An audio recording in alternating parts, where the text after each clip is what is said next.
Hello traders, this is Fawad Razak, Southern Market Analyst for City Index. Today is the 8th of February 2024. I'm here to give you a quick market update.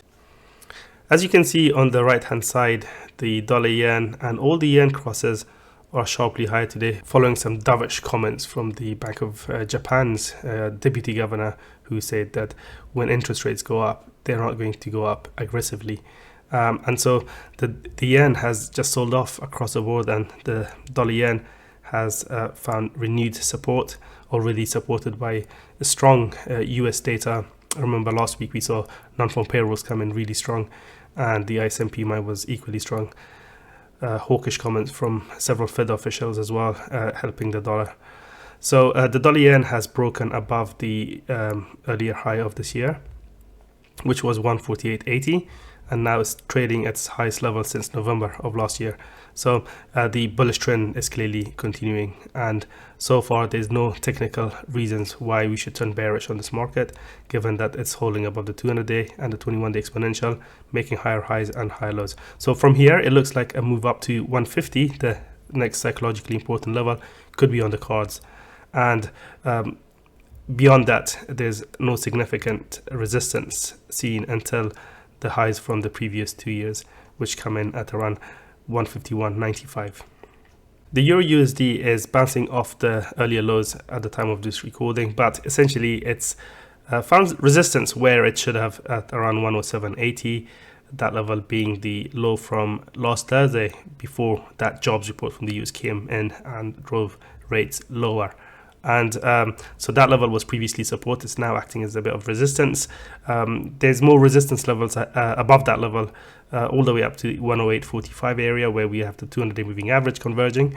So it's possible that we may see some further short-term gains in the euro dollar, but essentially the trend is clearly bearish, and a move down to take liquidity resting below the December low still is my base case scenario at 107.23.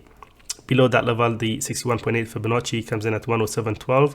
Then you have the 107 handle, and then below that there's not much obvious support levels. Perhaps the 78.6 could be the next downside target at just below 106 handle, but we'll cross that bridge if and when we get there. For now, the sellers will need to defend their area here between 107.80 to 108.45. Now, the invalidation level for me would be a move back above Friday's high, which was at 108.97. So if the euro dollar were to get to that level, it will completely invalidate all the dollar bullish signals we've seen in the last few days. And so for that reason, I will have to drop my bearish view on this euro dollar currency pair at that point, should we cross it. Like the euro dollar, gold is also bouncing off its earlier lows, but essentially it's trading inside a range with no clear bias in terms of direction. That said, with the dollar rising against the Japanese yen and a few other currencies, bond yields on the rise because of hawkish Fed commentary, the risks are skewed to the downside in the short-term outlook. So with that 2030 short-term support having broken down, now if we see some commitment below this level from the bears, then that could potentially pave the way for a drop to 2000, which could be the next target for the bears. And below that we have the December low at 1973, with the 200-day moving average coming in just below it. So those could be the next downside targets. In terms of the upside, if we go back above 2030 on a daily closing basis, then we could see a potential move up to that key resistance area that I had highlighted previously, the shaded orange area, where gold had previously found a strong resistance in the last few years. So that area is between 2075 to 2080 or thereabouts. Now let's have a look at a few indices, starting with the S&P 500. Thanks to the technology sector outperformance, the US benchmark index has almost reached the psychologically important 5,000 level. Would you believe it? And the trend has been quite strong, obviously. So it does raise the question, does it continue at this pace, or with earnings mostly now out of the way, do we consolidate for a while or pull back or even reverse? That's the key question.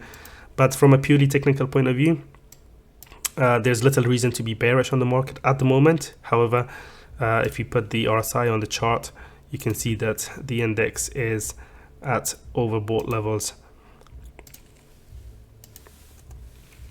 In fact, the RSI is yet to make a higher high compared to the one that it had made in December, meaning that the RSI is now in a state of negative divergence, meaning that the most recent higher high on the index has not been matched by an equal higher high on the RSI, suggesting perhaps that the bullish momentum could fade around current levels. Let's see if that happens at around the psychologically important 5,000 level today, and if it does, are we going to get a proper rejection of that level, or will it just be a small retracement before the trend continues higher? For me, the invalidation level now is this blue line here, this level at 48.42, which was the last kind of significant low made last week prior to the latest rally. In fact, we can push this up a little bit higher to this level.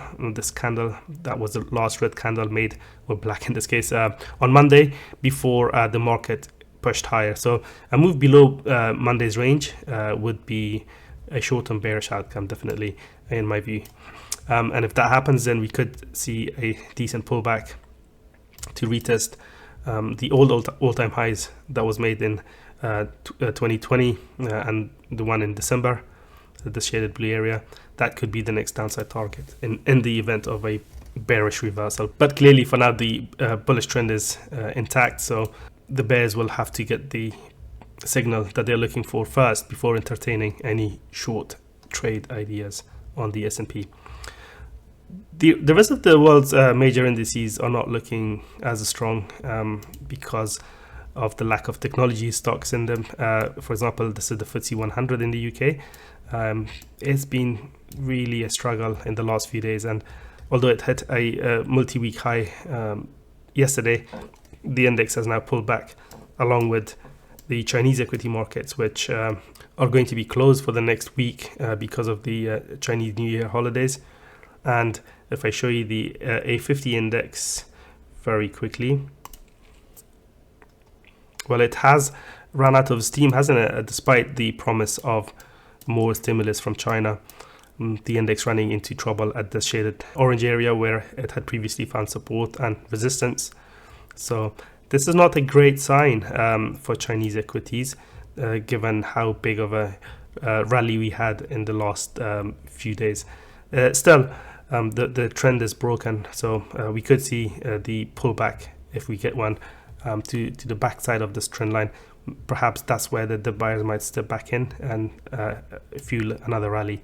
Let's see if that happens when the markets open in a week's time from now. The German DAX index here is also near record highs it hit yesterday, and it's looking quite decent thanks to some above forecast earnings and the performance of the technology sector.